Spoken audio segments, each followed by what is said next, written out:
Why would the girl who once lit up Hollywood with pure sunshine carry a secret grudge that never quite faded? Millions adored teenage Hayley Mills, yet off-camera she was nursing a wound so deep it still stings more than 60 years later. Today, we're digging into the clash that scarred her, the lost millions, the health battles, and the unexpected comeback that has gossip sites buzzing again. Ready to hear how Disney's sweetheart was pushed to the brink and why she's stepping back into the spotlight right now? Hold on tight, because nothing about this story is as wholesome as it first appeared. Hayley Catherine Rose Vivian Mills arrived in London in April 1946, the second daughter of legendary actor Sir John Mills and playwright Hayley Catherine Rose Vivian Mills. The nursery was practically a rehearsal room, and Hayley's first lullabies were her father's lines for the West End. From the moment she could walk, everyone assumed she'd follow the family trade, and she did, with cameras rolling before she even hit her teens. But that childhood privilege came with grown-up pressure, and the first cracks were already forming. At boarding school, Hayley was discovered by director J. Lee Thompson, who cast her opposite her dad in Tiger Bay. Reviewers called her astonishingly natural, the BAFTA for Most Promising Newcomer landed in her lap, and Walt Disney himself sent flowers with a personal telegram. "Come to Hollywood, kid." Stardom looked like a fairy tale, but a timetable of dawn call times and night shoots replaced slumber parties almost overnight. Next came the role that would glue a permanent grin on her public image, whether she liked it or not. Pollyanna turned Hayley into the global symbol of wide-eyed optimism. She earned a special Oscar at just 14, became Disney's highest-paid child performer, and found herself contractually bound to keep playing nice girls for 7 more pictures. The studio's publicity department dictated her wardrobe, weight, and even interview answers. She later admitted she sometimes practiced her Pollyanna smile in the mirror because executives warned her never to look tired. But a single co-star would shatter that sunny facade the following year. When Disney cast 40-year-old Brian Keith as Mitch, the rugged single dad in The Parent Trap, the executives pictured a warm mentor-protege vibe. What they got instead was a clash of tempers. Keith thought child actors were spoiled. Hayley, raised on Shakespearean discipline, thought professionalism meant patience. He nicknamed her Golden Goose in front of the crew, rolled his eyes when she asked for extra takes, and once slammed a chair so hard the prop team needed 20 minutes to fix it. According to whispers in the prop room, Walt Disney himself had to phone the set to cool things down. Hayley bit her tongue, but every barb carved a private scar, and the breaking point was closer than anyone guessed. Midway through filming a camping trip scene, Hayley flubbed a line. Keith allegedly barked, "Maybe the goose finally laid a rotten egg," hurled his script, and stormed off. Crew members recalled stunned silence while the teenager tried not to cry. Production paused for an hour. The official story blamed lighting issues. Hayley later told a friend, "That was the day he made me feel 2 inches tall. From then on, every shared scene felt like walking a tightrope." The movie wrapped, but the tension kept humming beneath Hollywood's glossy press tour. During publicity junkets, Hayley dutifully praised her wonderful co-stars, yet diaries she wrote at 15, revealed decades later, described Keith as insufferable and determined to prove I was nothing special. She went home to London exhausted, unsure whether she even liked acting anymore. Interviewers noticed dark circles under her eyes. The Disney press team blamed jet lag. Next came a different kind of blow, one that hit not her heart, but her bank account. A trust holding all her Disney earnings was set to unlock on her 21st birthday. But when she opened the ledger, the figure was a cruel joke. The British tax authority had skimmed 91% in surtaxes. In modern dollars, roughly 17 million evaporated. The dream was gone, she later wrote in her memoir, Forever Young. Losing that safety net forced her to accept riskier, more adult roles, sparking the next wave of controversy. In The Family Way, she filmed her first marital bed scene, a startling shift for audiences who thought of her as Disney's eternal child. The tabloids feasted on every suggestive frame, while censors fretted over corrupting innocent viewers. Behind the scenes, she'd fallen for the movie's director, Roy Bolting, 33 years older. Their romance, splashed across gossip pages, drew fury from family friends who felt the veteran filmmaker was grooming Britain's favorite teenager. And the romance would ignite an even bigger scandal 15 months later. By age 20, Hayley stood in a Chelsea registry office marrying Bolting, while paparazzi shouted questions about the age gap. Critics framed her as a puppet. Admirers said she was finally steering her own life. She insisted, "Roy respects my mind," but insiders alleged he micromanaged her scripts and diet, intensifying her struggle with body image and fueling a hidden illness she'd battled for years. The public had no idea the Golden Girl was quietly sinking.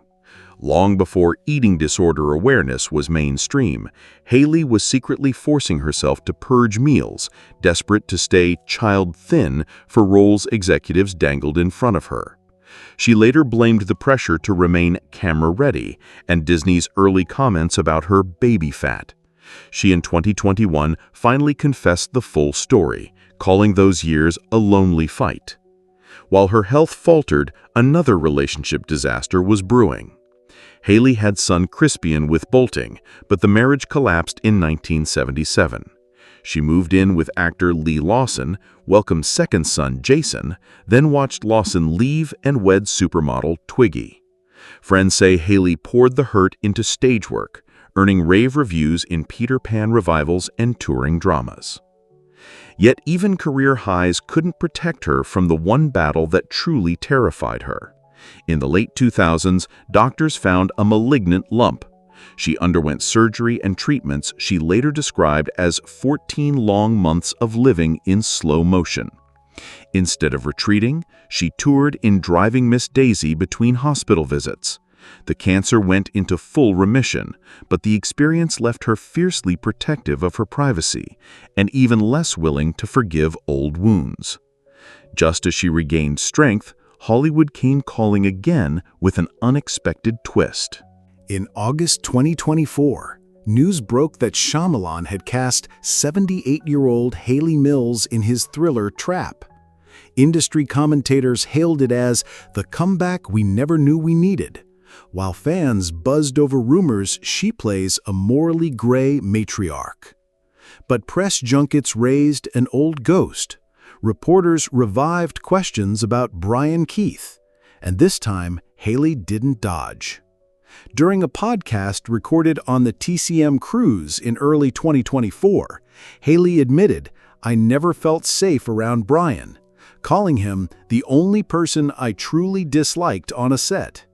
She stopped short of labeling it abuse, but hinted at cruel things said when you're most vulnerable.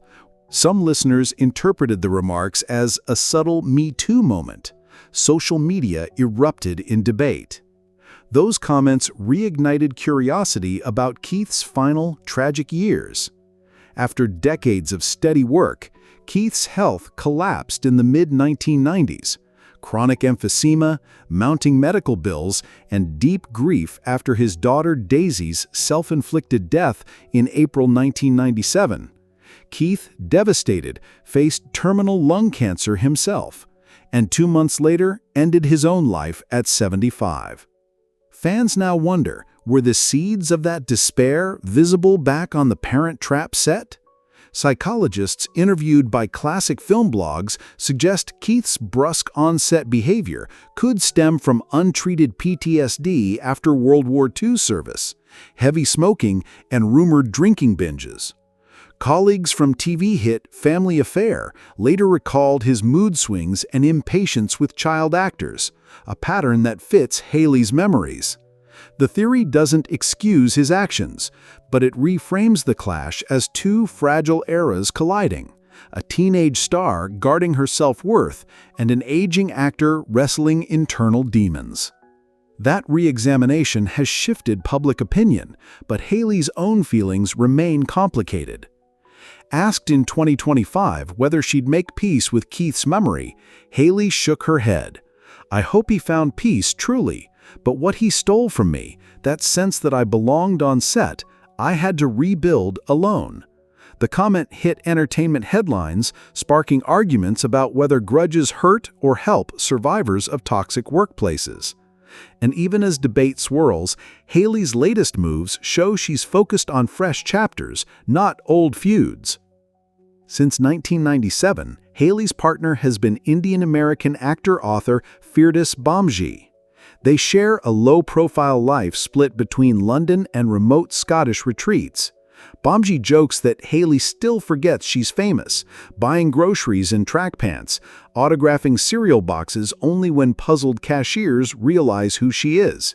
Friends say the relationship finally gave her space to laugh at fame's absurdities.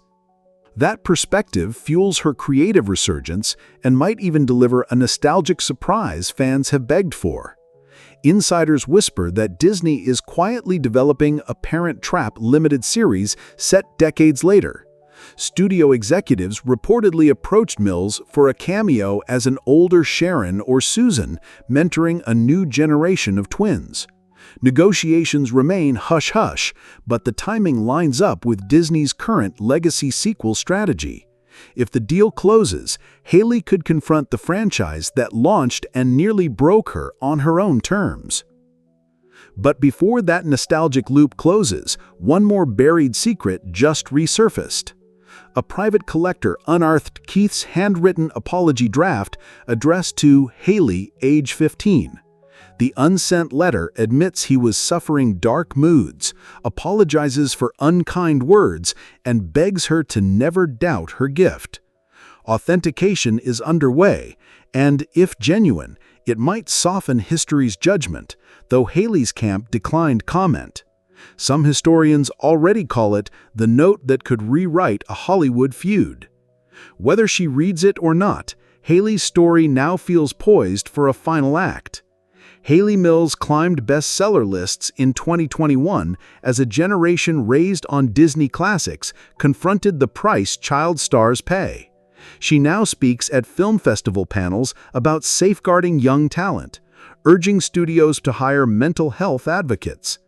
When asked why she's so candid, she shrugs. "If my worst days help one kid keep their sparkle, it's worth revisiting the pain."